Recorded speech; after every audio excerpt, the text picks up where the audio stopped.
এত বড় গাছ, এই গাছটা হ্যাঁ এত বড় হয়েছে, কটা ভেন্ডি হয়েছে দেখেন।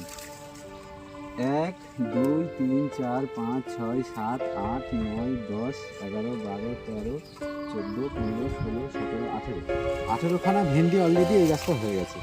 আচ্ছা, তো এখনো তো মোটামুটি এর যা গ্রোথ আছে, এখনো 18 মানে 36, কারণ এতখানি গাছ হয়ে যাবে। চাষির কোনো চিন্তা থাকবে না, একবার চাষ করবে। আচ্ছা।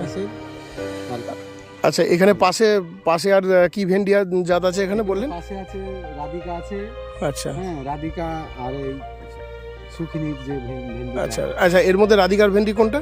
রাধিকার এটা আর সুখিনীটা। আচ্ছা, আপনার কালার কোনটা ভালো লাগছে? কালার সুখিনীটাই ভালো। সুকিনোটা ভালো লাগছে।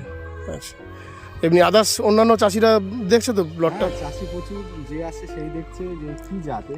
আমি আচ্ছা বললাম এটা বাতকুল্লায় চাষ হয়েছিল, আচ্ছা আমার একটা পরিচিত লোক এসে দিয়ে গেছে এখন। আচ্ছা, পাশে অন্য কোনো ভেন্ডি আছে, অন্য কোনো কোম্পানির ভেন্ডি আছে? আছে সিনজেন্টার আছে। আচ্ছা হ্যাঁ, ওরা এত গাছ পাত ভালো না, আচ্ছা, ওদের গাছ খুব দেরি হয়।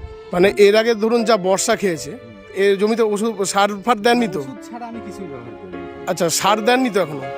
অন্যান্য জমিতে যেমন মানে ভেন্ডিতে মানে গাছে সার দিয়েছে, আমাদের এই সুখিনো গায়ত্রী ভেন্ডিতে আপনি সার দেননি তো? এখন 1 কিলো সার কিনে আমি দেইনি।